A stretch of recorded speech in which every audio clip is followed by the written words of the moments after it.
Grand Rapids, Michigan. Patty, great to have you. Hi. Patty, hello. Testing, 1, 2, 3. So excited to be a first-time caller and a long time listener. Well, thank you. Can you hear me okay? Thank you. Yeah, I hear you. Just fine. I have waited such a long time to say that. This is a defining moment for me. I'm thrilled to be talking to you. Well, thank you very much. I appreciate that. Yes. I'll get to my point, which you were talking earlier about Romney. And I am so disgusted with Romney. I am from Michigan, and when Romney ran for president, I was so proud to vote for him. I thought he was the leader we needed. I talked to everybody about him being the right man for the job, and he has done nothing but disappoint me ever since then. I am so disgusted. I wish the people of Utah would recall him. He has done nothing but fight Trump all the way, and those are his supporters, too. The people that voted for Romney are the same people that voted for Trump. He needs to get a clue. I am so tired of hearing about him every step of the way. Just block everything the president is doing. You can tell how disgusted I am. I just can't stand it. He makes me so mad. Yeah, I hear how disgusted you are. A lot of people are. Mitt Romney represents the never Trump mentality that's in the Republican Party. He's a strain of it. He may not be as virulent as some of the so-called intellectual magazine types who comprise the Never Trumpers, column writers, and so forth. But he exactly as I stated. Look, here's Mitt Romney. He's running for president, 2012, and in the early stages of it, there's a rap going around that he's not really a conservative, that he's a rhino, that he's a moderate Republican, and he has to pretend to be a conservative because he really isn't one. And he kind of, like most people in Washington, looks down his nose at conservatives. So in an attempt to persuade people that they were wrong, that he was, in fact, a conservative, do you remember how he described himself? He said, I am a severe conservative. And all of us conservatives looked around and said, what the hell is a severe conservative? We've never heard that. Romney exemplifies the Washington establishment. He is career politics. His family, his father, he's career. There is a certain way that those people behave. There's a certain station that they think they've achieved, and they maintain it by knowing their place. And Republicans' place is always second tier. You must acknowledge your second tier. You must acknowledge the superiority and the primacy of the Washington establishment. You must always make it clear that you appreciate being in that establishment. You got to know your place in it. And the one thing Republicans in the establishment do not do is anything like what Trump does or is. You don't fight back.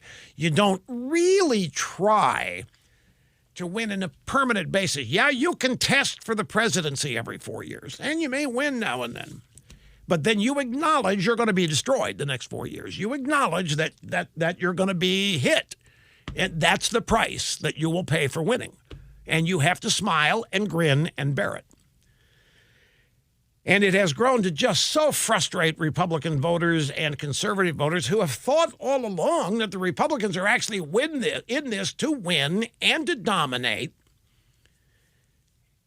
and to push the other side aside, that we are there to exercise our will over the forces of opposition. We are there to win. That's not the way Republican establishment people look at their role in the establishment. You know this as well as I do. But Trump comes along and he just totally upsets the established norms. And it's on that basis he's got to go. And in the claim that he's incompetent and a boob and doesn't know what he's doing, is filled with chaos, endangering the United States, losing our respect around the world. We can't have this.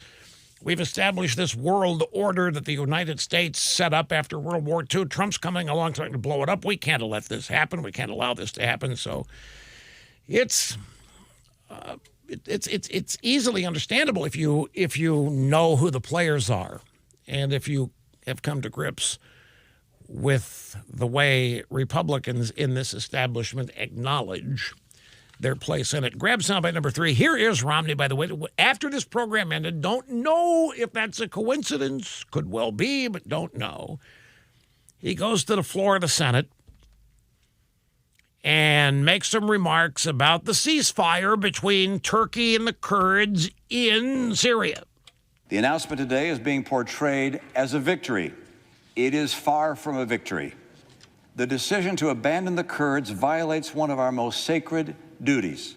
It strikes at American honor. What we have done to the Kurds will stand as a blood stain in the annals of American history. Are we so weak and so inept diplomatically that Turkey forced the hand of the United States of America? Turkey? Right. So you can now. One thing that happened yesterday that I was sitting at home and I'd begun essentially working on today's program, which is nothing more than reading and stoking up information. I was sitting there. I was doing a slow burn. Okay, so the ceasefire is announced. Pompeo announced a ceasefire, and I'm thinking all these Republicans, before the ceasefire was announced, all of these Republicans in the Senate and in the House, I don't know how many there were, but there were a number of them who just immediately followed the media narrative, and the Democrat narrative started condemning Trump for making a bonehead move, pulling troops out of Syria. They didn't wait. They didn't wait for any truth. They know full well, this is what so frustrates me. They know full well the media is a constant obstacle and enemy. They know that they should not trust anything the media says, certainly not the first thing they say about anything, because it's nothing more than a Democrat Party echo chamber, or in fact, they may lead what the Democrats say. And yet here they were caving. And then the ceasefire was announced.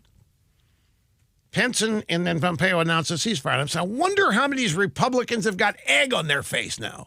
And I'll guarantee you it was every damn one of them who jumped the gun, had to get out in front of it, had to follow the media narrative because they basically didn't have the guts to stick with it for even 6 hours or a day. And so because Pompeo and Pence announced the ceasefire, well, we can't have that. That can't be the last word on this. So now there has to be word. That's not a ceasefire. The Turks are continuing to attack the Kurds. Trump got fooled again. I don't understand. I do understand it, Sally Woods. So many Republicans just cave.